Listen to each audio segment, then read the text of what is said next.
Hello, Rory Dales here from Piano, and today we're going to look at Erik Satie's Gymnopédie number 1. Piano, cultivate, create, communicate.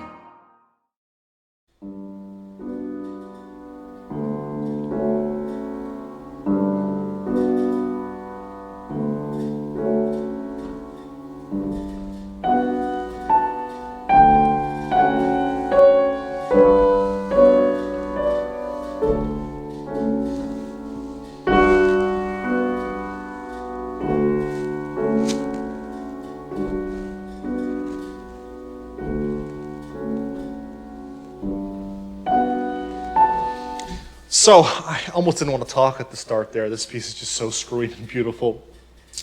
This piece is, well, according to my edition, it is 4 pages long. So that's just a little consideration if you are just kind of getting into this. If you're, at a late beginner stage, you might just want to experiment a little bit with the first page of this. But if you're kind of at that more intermediate stage to advanced stage, then certain aspects of this piece will actually seem quite straightforward, and you'll just feel, I think, a little more ready to manage all 4 pages. But look, if you're here, it's because you love this piece and you want to learn how to play it. So let's just get stuck in. So here at the start, we've got this beautiful, serene opening, 4-bar, 4-measure opening. And what you want to do here, well, first of all, I think we want to consider the performance directions. We've got slow and doloro. Now, oh my goodness, you know what? Doloro. Sorrowful. I think that's what doloro means. Slow and sorrowful. So you want to 1, 2, 3, 1, 2, 3. Probably take it maybe around at this speed. Probably a little slower than I initially played it, actually. And here we can see we've got the D major key signature. I think this piece tends to hover around B minor a little bit in places if memory serves. But we can see here we've kind of got this relationship between the subdominant note of G and then maybe the tonic note, if we're in D major, of D major. Well, this chord here would suggest that we have, it's a D major chord just with a sharp 7. That's it.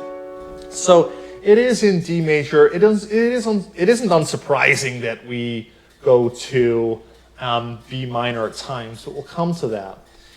I mention all this because you want to be comfortable with these key signatures before you start playing. It can be really hard to have that sort of guesswork of which sharp do I need to use now? Like, is this right? Whereas if you're thinking very much in that sort of jelly mold, as it were, of this at D major, then, you kind of got like a framework to start with. Ditto for B minor. You might want to get comfortable with that chord. There it is. I say chord, it's a scale, of course. But anyway, let's just get stuck in with this. We've got pianissimo at the start. We've got a little sticky G there, which seems to be okay. And what you'll notice is that I'm just playing it very slowly, very serenely, dropping in a little bit with the wrist here for each note. Yeah, that G's a little sticky today. And then in the right hand, the same idea. At the start here, you've got a choice as to whether or not you want to go like this, or to do it with 2 hands. I think each has its pros and cons. I think here, if you want to create that more muted tone, it can help to use 2 hands because you're not moving around as much. Equally here, it can help to have this little bit of movement because it sort of changes the quality of the right hand here. The tone is just a little different if you can hear that. Maybe you've got your own preference. That's something that you can go with. I don't think it really matters which one as long as you feel persuaded by it. And then when this melody comes in, we got this.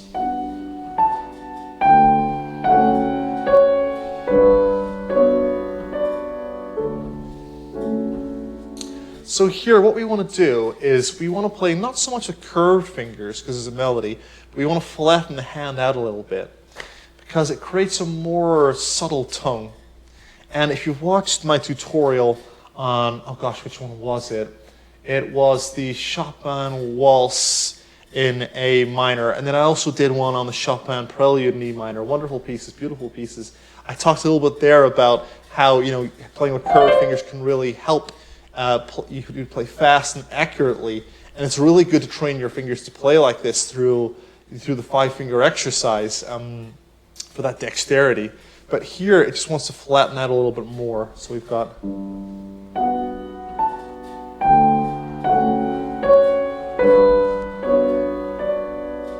that. Compare that, for example, with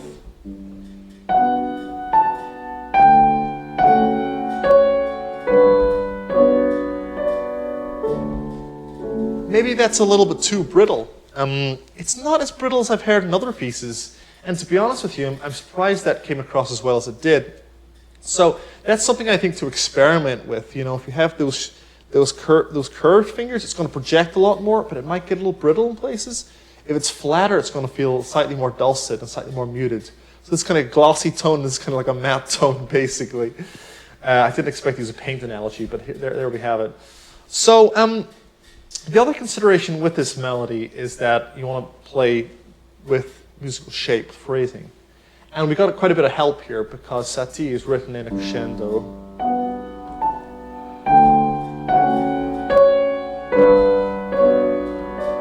And then a diminuendo here. So, you know, you want to get used to that feel. And one of the ways to do that is when the music crescendos, you want to breathe in with it. And then when it decrescendos, you want to breathe out with it. And this makes the phrase sound really intuitive and natural. So here I am breathing in. You might be able to see my lungs move a little bit, I don't know.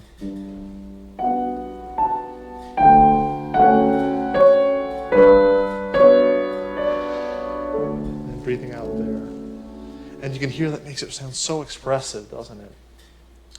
Now, when you are playing that melody, you might want to consider overlapping some of the notes.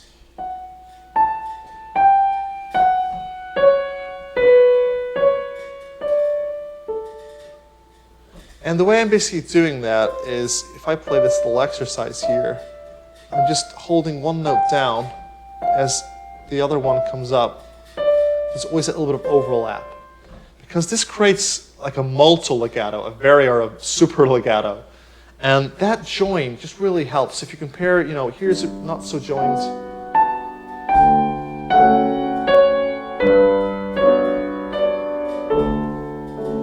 I don't know, it just feels a little robotic to me, whereas if I join it a little bit more.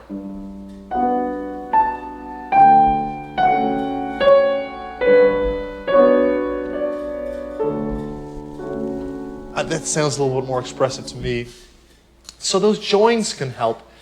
Coming back to the idea of the curved fingers, actually what I've noticed here when I'm playing this is I start off quite curved, because it's quite soft, and I still want it to ping out.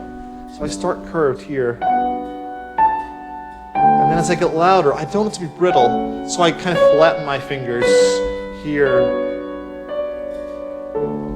And that gives me that lovely little change of sound. It's indiscernible, where it starts off quite soft but pings and projects. And as it gets louder, it gets more kind of soft.